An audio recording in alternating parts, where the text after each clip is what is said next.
Hello, everyone. My name is Jennifer. I've been married to my husband, Stephen, for 2 years. When we decided to get married, Stephen mentioned his troublesome sister, who might end up being a burden to me. As an only child, I was initially thrilled at the idea of having a sister. However, Stephen's words also left me anxious and curious about the potential troubles she could bring. Now, 2 years into our marriage, I fully understand and have experienced what Stephen meant. I was born into a relatively wealthy family. My father runs a mid-sized trading company and is well-informed and progressive in his thinking. My parents always respected my decisions, providing an environment where I could freely explore my interests. In 2008, during the Lehman Brothers collapse, I was an 11-year-old elementary school student intrigued by the significant impact this event had on the world. This sparked my interest in financial circulation. Recognizing my curiosity and intelligence, my parents had me take an IQ test, and the results were beyond the normal range. Throughout middle and high school, I continued to research finance. In college, I chose a major that allowed me to deepen my understanding. Eager to apply my knowledge, I decided to try day trading. My professor suggested it as a way to experience capital flow firsthand, but warned about careful management to avoid debt. I researched extensively, identifying statistically favorable stocks for day trading. Starting with a modest sum of all the allowance I had saved up, I engaged in buying and selling the same stock within the same day. My predictions were spot on, and though the increases were modest, my funds grew steadily. Through this process and gradually increasing my investments, I managed to grow the initial amount by more than 50 times in a year. While the original sum was modest, I wasn't certain how impressive this achievement was on a larger scale. However, my primary concern was whether the answers I had derived through research were correct. During a university seminar, I met Stephen, a student known for his analytical skills. We often found ourselves in agreement on many topics, which fostered a close bond between us. Following graduation, I had planned to join my father's company, but Stephen pointed out an opportunity at a foreign investment firm. On our graduation day, during the subsequent celebration, Stephen confessed his feelings for me, and I immediately accepted. His intelligence was comforting, and his understanding nature put me at ease. As we embarked on our respective career paths, our relationship strengthened. Inspired by the concept of trade at my father's company, I researched foreign companies to gain negotiation advantages and establish a solid foundation for our deals. Meanwhile, Stephen used his analytical prowess to identify profitable investment opportunities, earning high praise within his firm. Despite our busy schedules, we prioritized dates, refreshing each other before diving back into work. Over 5 years, our careers blossomed, and our relationship deepened. We became each other's support system, indispensable in our lives. It felt like the perfect time to take the next step forward. I want to spend the rest of my life with you, Jennifer. Will you marry me? Stephen's proposal was met with an immediate and wholehearted acceptance from me. I couldn't wait to begin our life together. During the family meeting, Stephen hesitated before sharing something important. "There's something about my sister Emma that you should know," he started cautiously. "She's a bit difficult and might cause you some discomfort or inconvenience." Emma, Stephen's younger sister by 2 years, was known to be challenging from a young age. She had been exceptionally bright, even more so than Stephen, who himself was considered a prodigy. This dynamic made them a notably remarkable pair in their neighborhood. As Emma grew older, her intelligence sometimes translated into a sense of superiority, viewing others as foolish and often looking down even on Stephen. This competitive spirit led her to enroll in a different but equally prestigious university, always boasting that hers was superior to Stephen's choice. In her career, she joined a rival investment and consulting firm, claiming mastery in investment strategies. However, Emma's attitude of superiority left her without close friends and seemingly without a significant other, harboring insecurities behind a brave facade. She believed no man was good enough for her, always striving to prove herself stronger than anyone else. Stephen worried that our engagement might bruise Emma's pride further, knowing her constant need to compete with him. He feared how she might react and was concerned about her attempt to assert dominance. I tried to reassure Stephen with a light-hearted, "It's okay," but his worry seemed unending, leaving me even more curious about his intense sister. I finally met the infamous Emma at a family meeting. Her sharp, intelligent beauty was unmistakable, though she exuded a cold demeanor. I wasn't sure if that was just her nature or my own preconceived notions. Stephen's parents were kind and humorous, which put me at ease about getting along with them. Apart from the initial greeting, Emma remained silent, simply eating her meal while watching me, as if assessing me. After the meeting, as everyone was leaving, Emma pulled me aside. "I wondered what kind of person you would be, but you're nothing special, are you?" she remarked coolly. "Just a girl who got a job at her parents' company and is probably slacking off." Stunned, I didn't know how to respond. She continued, "I move large amounts of money and make significant profits. I'm on a completely different level than you. Stephen, settling for someone like you is disappointing. Today's lesson is realizing how much you don't measure up to my standard." With that, Emma left the room, leaving me standing there. When Stephen returned and noticed I hadn't left with Emma, he looked concerned and asked if something had happened. I brushed it off with a laugh, saying it was just a minor jab. He apologized for Emma's rudeness, but I assured him it didn't bother me, though I wondered what would happen the next time we met. Strangely, I found myself looking forward to the wedding. "That'll be interesting," I remarked to Stephen, surprising him. Our wedding was a grand affair attended by family, friends, and colleagues from both sides. Stephen and I declared our eternal love and enjoyed a wonderful time with our guests. Throughout the event, Emma appeared grumpy and irritated from the start. I had heard from Stephen that Emma had neither friends nor a romantic partner, so I could somewhat understand her feelings, which I found slightly amusing. During a break for a wardrobe change, as I waited for the staff to assist me, Emma entered without warning. "This happiness of yours is only for today," she remarked coldly. "A plain woman like you won't get the spotlight after this. You're just going to leech off Stephen's earnings, aren't you? I can't understand how anyone could be satisfied with that. On the other hand, I've climbed up on my own. I'm on a completely different level. I'll find someone even better than Stephen and have an even grander wedding." With that rapid-fire monologue, a self-satisfied Emma left without giving me a chance to respond. The staff walked in just as Emma departed, and I couldn't help but burst into laughter at the timing. I quickly apologized to the puzzled staff and began changing. Emma certainly knew how to keep things interesting. Despite our busy weekdays focused on work, Stephen and I cherish our weekends, making the most of our time together. Since the wedding, I had no contact with Emma. I anticipated seeing her next at Christmas when visiting my in-laws, but an unexpected connection with Emma arose sooner.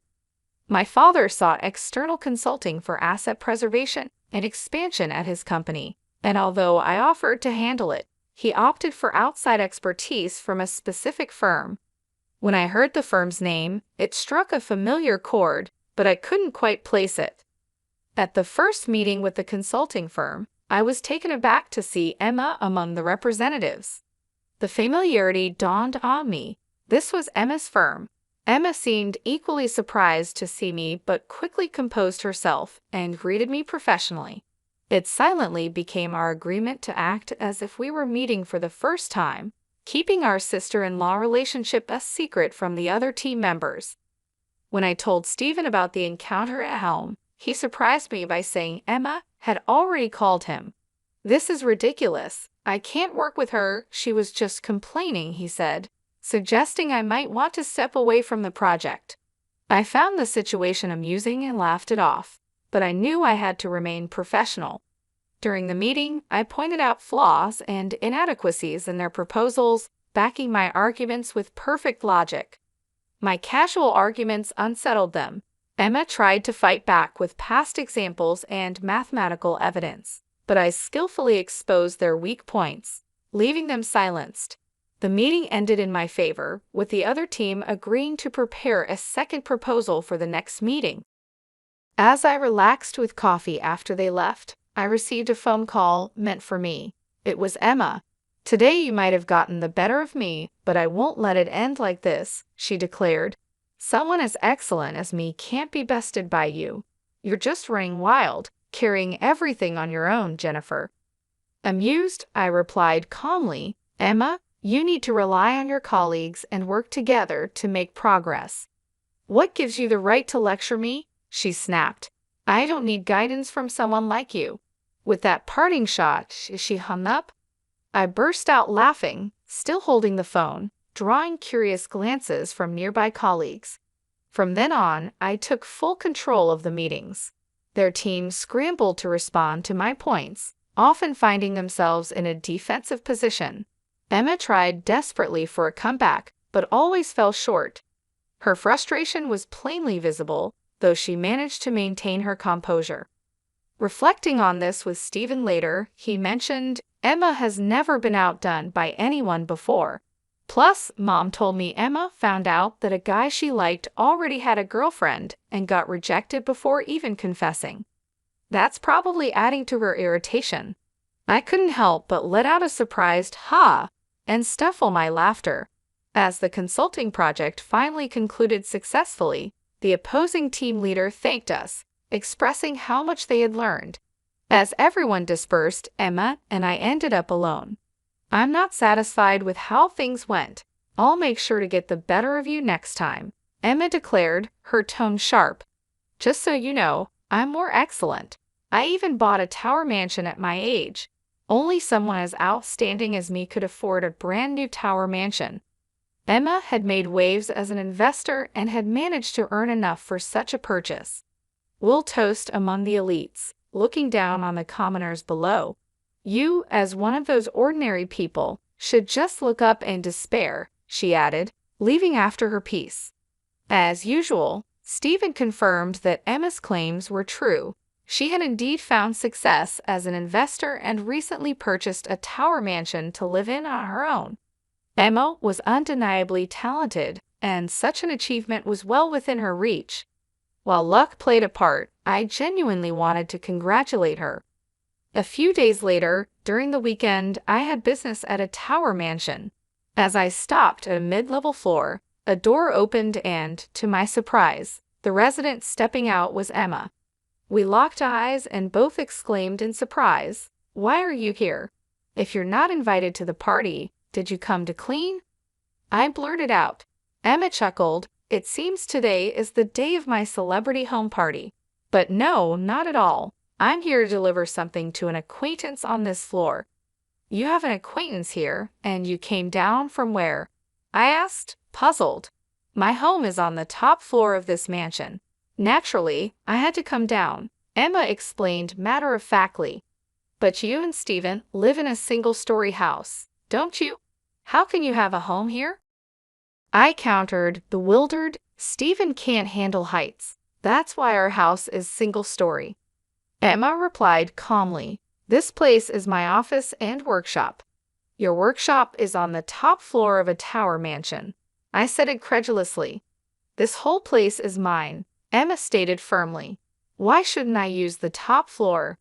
As we argued loudly in the hallway, a voice behind us interrupted. "Emma, what's going on?" Emma turned and apologized. "Sorry, Senior." The woman who had spoken, along with 3 others, looked at us with concern. "I apologize for not greeting you downstairs. I was just dealing with—" Emma seemed momentarily at a loss for words. The woman Emma called Senior looked at me, searching her memory, and then exclaimed in surprise, "Aren't you Mrs. Jennifer, our new external board director starting this month?" Emma was speechless at this unexpected revelation. The senior continued, "She's also known as the investment goddess, whom Emma admires." Clearly bewildered, Emma struggled to comprehend what was being said. I had started day trading as a student, gradually progressing to more serious investing. Using my day trading earnings, I learned investment strategies through practice. My analytical and research skills helped me identify companies with growth potential, and I invested wisely. The funds I managed grew rapidly. My father provided me with the freedom to use a piece of land he owned in the city center, where I began building a tower mansion, following the trend of mansion investments. I wanted to understand what it was all about, so this tower mansion is the result of my efforts. Managing a mansion is more challenging than it seems. Income comes from rent, but maintenance costs and taxes are higher than expected. Furthermore, even a few delayed rent payments from tenants can disrupt smooth management.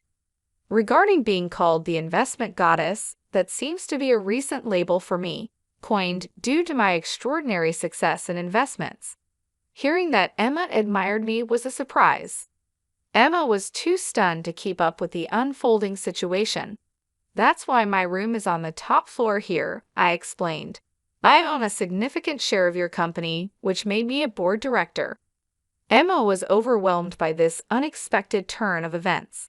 Moreover, Emma, while extremely talented, has a poor reputation regarding teamwork and attitude towards colleagues. If she can improve, she can continue in her current role, I remarked. Emma was already reeling from this harsh reality, kneeling and collapsing on the floor. Later, Stephen told me that Emma, once a fierce wolf, had become a small dog. It seemed she finally understood that there's always someone above her. I had never really paid much attention to Emma's antics, knowing we were on different levels. But looking back, I do feel a bit guilty for finding it all so amusing. Reflecting on my previous attitude, I realize I still have a lot to learn. Emma, having stepped back from the limelight, now faces reduced income and a string of losses in investments. Her ability to pay rent for the Tower Mansion apartment is increasingly compromised. I'm considering issuing an eviction notice if the rent arrears continue for another 2 months. People's abilities vary, and even similar skills can differ in levels. Emma has become a lesson for me to never underestimate anyone and to treat others with respect. Stephen apologized for not being more involved in these events, but it's not his responsibility at all. His concern shows his good nature, and I love him all the more for it. My current hope is to start a family with Stephen soon. I can't wait to enjoy life as a family of 3. If Emma changes her mindset and broadens her perspective, she'll surely find friends and a partner soon.